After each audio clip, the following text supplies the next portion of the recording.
You know, if you look around the country and compare the rest of the country to the state of Florida in terms of the economy, our unemployment's 4.7% for the last report. Nationally, it's a 6.3%. And that's a result of us giving people, making sure people's right to work was protected, making sure businesses had the right to operate. This is something that's being imposed, this shutdown, by the CDC and the federal government. And so if you look at Miami-Dade County, even though the state of Florida is far below the national average in terms of the unemployment rate, here in Dade County, it's one of the highest unemployment rates in the entire state. And it's way higher than the state average and higher than even the national average. And the main reason for that is because the federal government and the CDC has locked down this industry for over a year. This is not reasonable. This is not rational. And guess what? If they say that cruising is not safe, even with widespread vaccine availability, all the testing you want, they have now antibody treatments that have been very effective. They have all these different things. It's a much different situation than a year ago. But guess what? People are still going to go on cruises. You know what they're going to do? Instead of flying to Miami, spending money to stay in our hotels, spending money to eat in our restaurants before they get on the ship, they're going to fly to the Bahamas.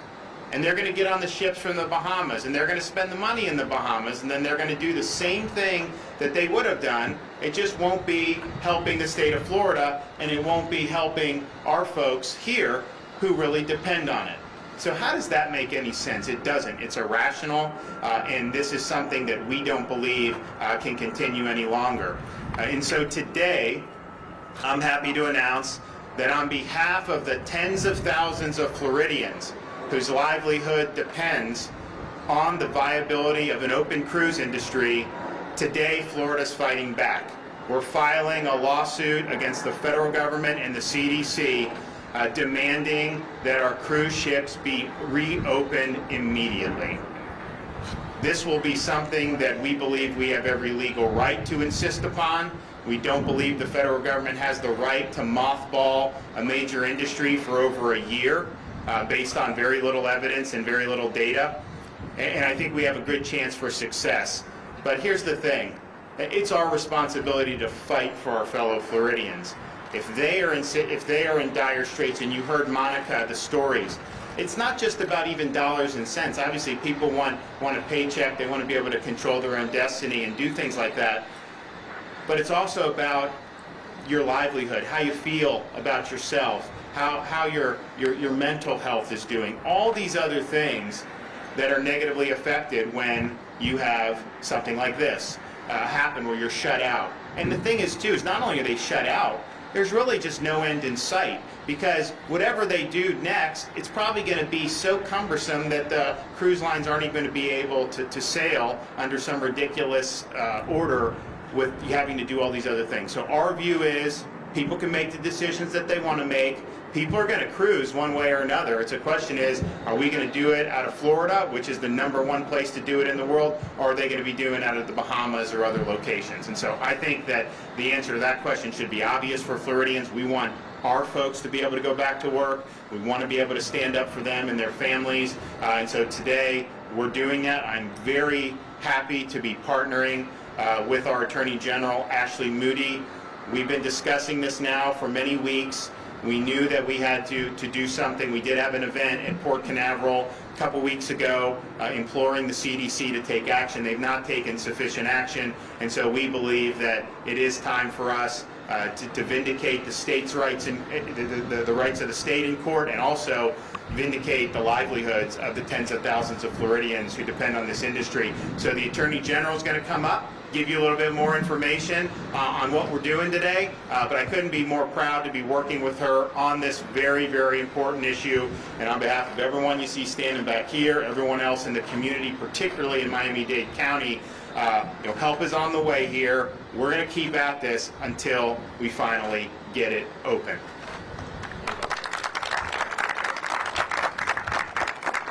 Well, thank you so much, Governor DeSantis.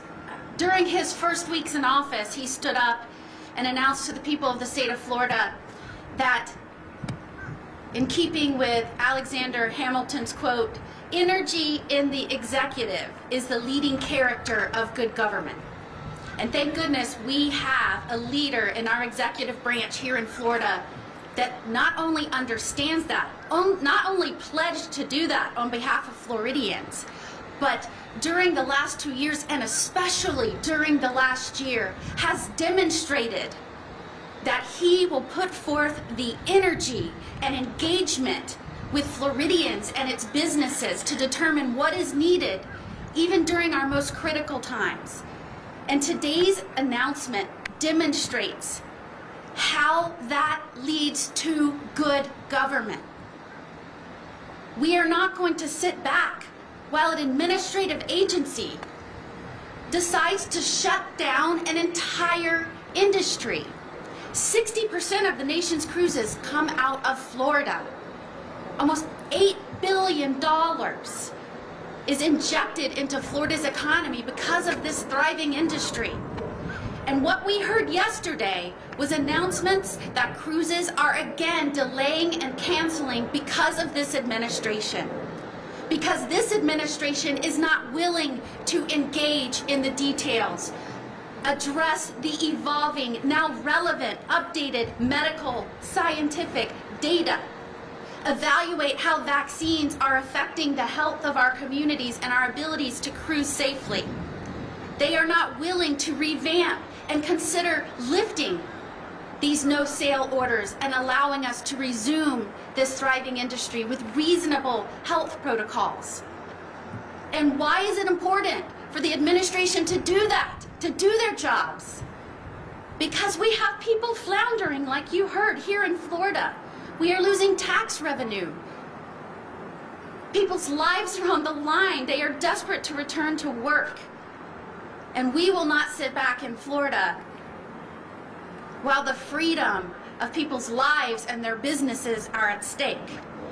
We will always stand up for freedom in Florida.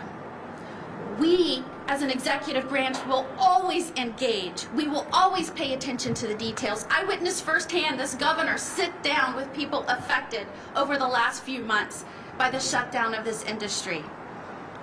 And that will lead to good leadership. We have filed suit this morning, just before meeting with you here today, against the administration, HHS, and the CDC, demanding that the court find that this effective no-sail order is unlawful and allow our cruises to resume safely. If we do not do this, you will see cruises continue to move these cruises to other countries. The Biden administration has had numerous opportunities to engage and put America's businesses first, Florida's businesses first. And instead, he has allowed the playing field to be tilted to the benefit of foreign countries. And Florida will not allow that to happen. So I thank you so much, Governor DeSantis, for working with us, for telling our office how important this was to people across this state. We will continue to partner and push forward until we see this thriving industry resume. And we will continue to support this executive leadership, which has demonstrated a tremendous amount of engagement, attention to detail, and compassion for those lives who these orders are affecting.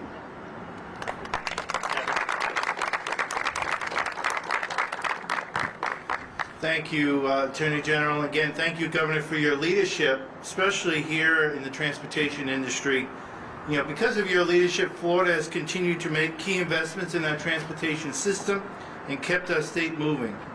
This has been evident throughout the pandemic, and recently when you suggested to the legislature that the federal relief funds for COVID-19 be directed towards the DOT in the amount of $938 million for our work program, as well as another $258 million for our much-suffering seaports.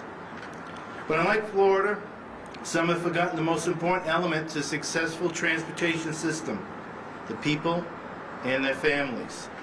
So the CDC's no-sail order remains an arbitrary policy that clearly discriminates against one transportation element. And I thank you for the Attorney General for challenging it on our behalf, and for the thousands of Florida families who continue to struggle to make ends meet. This industry and the people, you heard it here today, who are in it, are a critical piece to the state's and nation's economic puzzle, and as public servants, it is our duty to advocate on their behalf. Thank you again, Governor, for your leadership and for fighting for Floridians and in this essential industry, and receive the guidance that they requested and provided the opportunity to get back to work. Thank you again.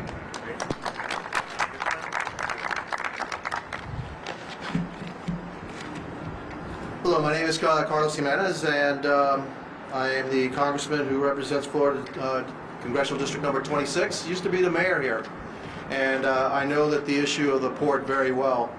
Port of Miami is, or actually was, the cruise capital of the world. And I say was because no ships have been operating out of the Port of Miami for about a year. And it's time for the CDC to revamp its obsolete conditional sale order. As it stands, it entirely ignores the rapid rate of vaccination across the United States and unfairly singles out the cruise industry. I don't know of any other industry that hasn't been able to operate in some fashion here in the United States. It's only the cruise industry that's been completely shut down. If we're to follow the science and believe the efficacy of the COVID-19 vaccine, then why is the CDC not allowing cruise lines to install mitigation protocols, just like it has allowed airlines, rail companies, ground transportation, hotels, and theme parks? To me, it's unfathomable that they don't even take in consideration that vaccines are a reality in their sale orders. It's unconscionable. This irresponsible decision by the federal bureaucrats who have no concept of what is actually happening out in the real world is deeply hurting South Florida. As I said, this is the cruise capital of the world. This port right here is directly or indirectly responsible for well over 200,000 jobs in the South Florida community.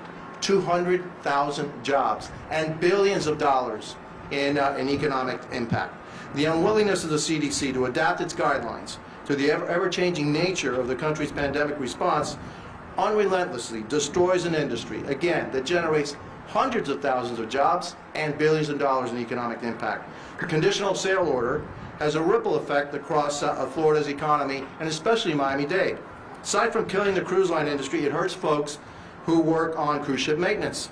It hurts our airports, which service passengers from all over the country who come to Florida to cruise. It hurts our hotel workers, our hotels. It hurts our port workers, and all people in between. It even hurts our farmers down in South Dade who restock the cruise ships when they come here and dock. That's the kind of ripple effect that this no-sale order has.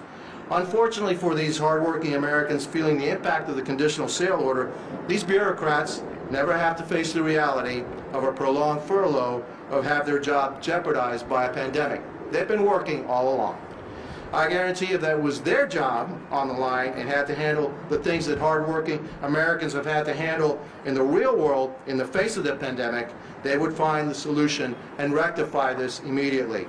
I've had conversations with the CDC, joint letter with members of Congress asking for the scientific basis for this conditional order. I sent a letter to the CDC demanding that they update their guidelines to include consideration of the vaccinations and get cruise lines back in the water. I had conversations with members of Congress, both Republican and Democrat, okay, and who agreed that the decision by the CDC is hurting our economy and we need to rectify the situation. Time and time again, CDC has decided to ignore us on this issue. It's time to hold the CDC and this administration accountable for the damage that they are committing against these hardworking Americans and for what they are doing to our local economies. I applaud the Attorney General Ashley Moody for filing this lawsuit, and I also applaud Governor Ron DeSantis for backing these efforts, and also for the outstanding job, sir, that you have done in handling this pandemic in the state of Florida. The people of Florida really, are grateful to everything that you've done, and I personally am grateful too for what you've done here in the state of Florida. It's a fabulous job. You know, they're sailing in Asia, they're sailing in Europe, and the United States is actually the leader in vaccinations. It's time to let these ships sail. It's time to let these people get back to work. Thank you. We also are in a situation where our unemployment is 4.7%, with one of our major industries forcibly mothballed by the federal government. So just imagine if cruise lines come back online, we get to put a lot more people back to work, and then when international travel is able to resume like it used to be, we're going to do even better there. So the fact that we are where we are with the handicaps that the federal government's imposed on us is really, really remarkable. But I think there's so much more we can do if we can just get the federal government to back off this. Well, they're not going to do. We need to have the ruling in court to have them back off this and let us go. Here's the thing.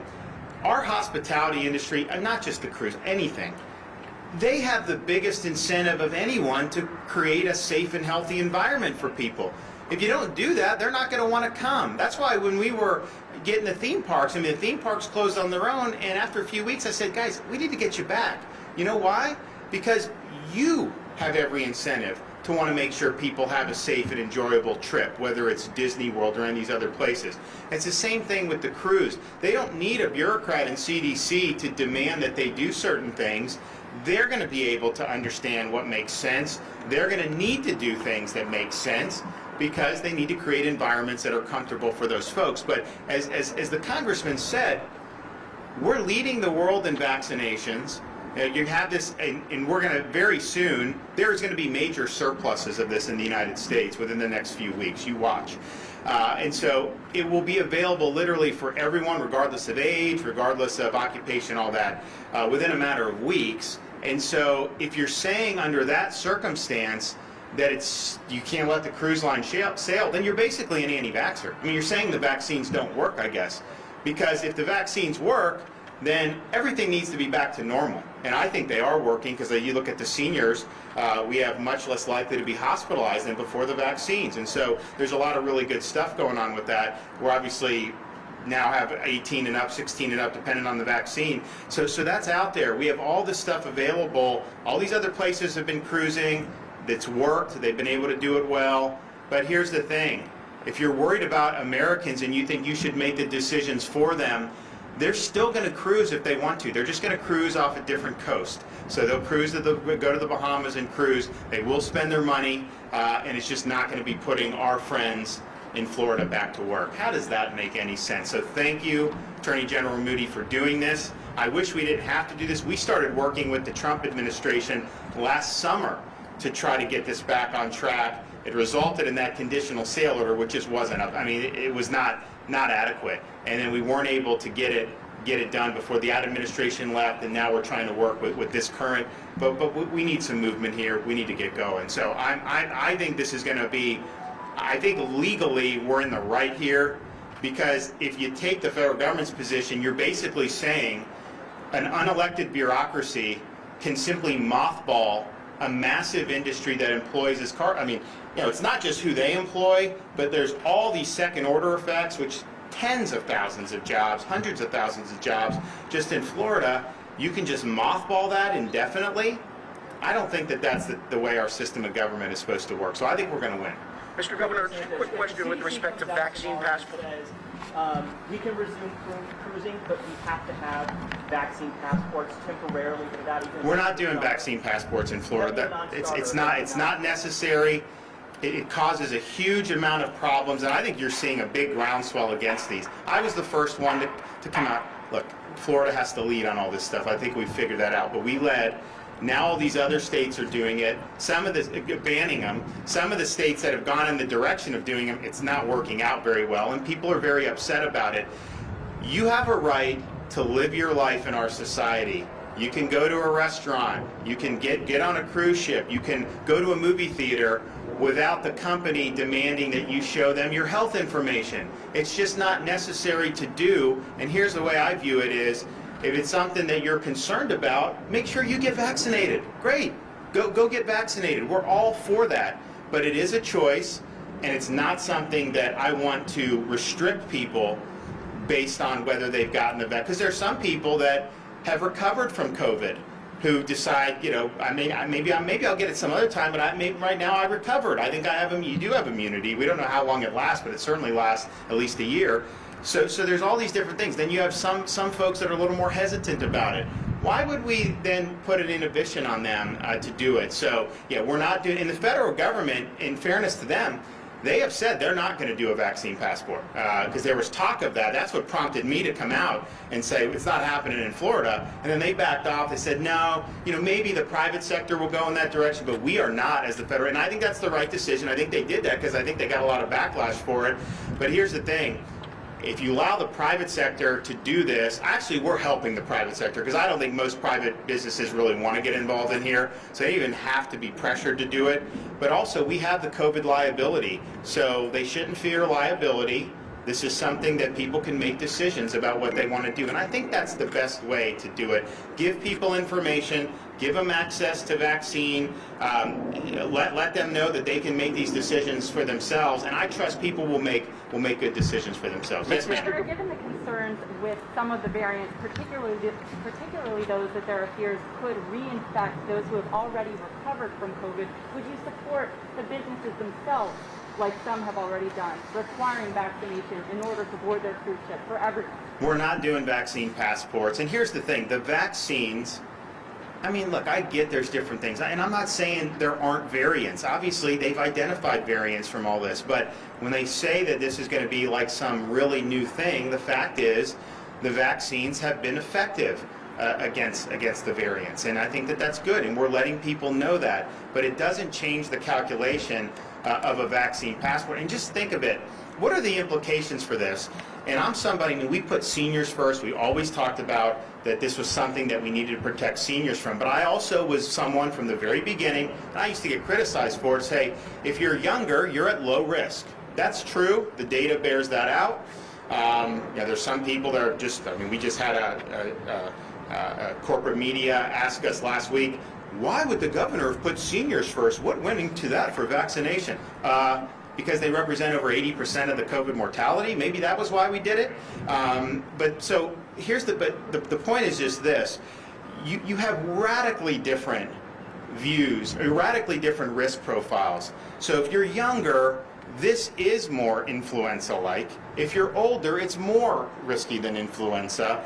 So if you make a 22-year-old get a vaccine passport for COVID, something that they're at very little risk for severe outcomes, then what about everything else? What's the next step? What's the next thing that they're going to want to do? And I think it's got profound privacy implications, and it's not just government mandating it. It really is. We live in a society right now where these big private companies have massive amounts of power to shape our lives with the news we see, the different products, they take data from us. We're trying to do something about that right now with this legislative session to protect. You should be able to opt out of them stealing your data and personal information without your consent. We're working on getting that done. So there's all these implications for this, and boy, I think it would be such a mistake to go down that road. So you can't do it in Florida under my executive order. Now, obviously, that's temporary.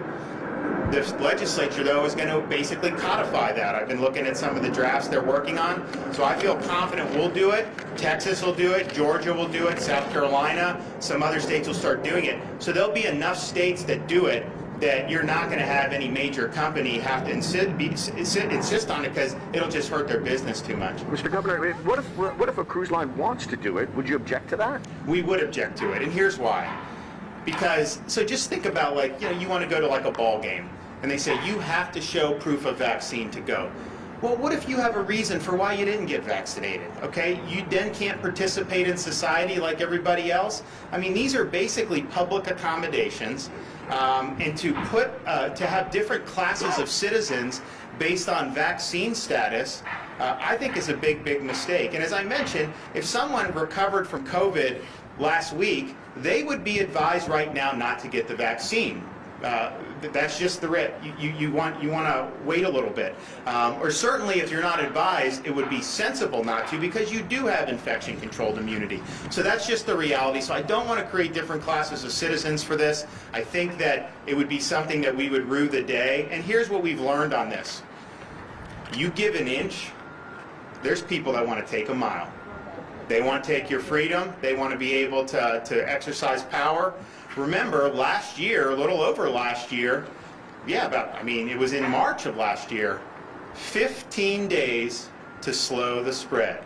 15 days or 2 weeks to stop the cruise, then you guys would be back. Remember, that's what they promised us? And then somehow this is dragged on to where we still have major states in our country that have pretty significant lockdowns. That was not what was promised, and so I think we're wiser now. We may be sadder in terms of some of the damage that we've seen throughout this country, locking kids out of school for a year, destroying people's lives by not letting them work, destroying businesses and all that. But I think we're wiser, and I think we don't want to go down that road. If you say, just let the cruises do it, no one else, it ain't going to end there, and it's going to end up doing. So we're an 800-pound gorilla when it comes to tourism, and I think if we put our foot down, Florida can help lead the way yet again. Thanks, everybody. Appreciate it.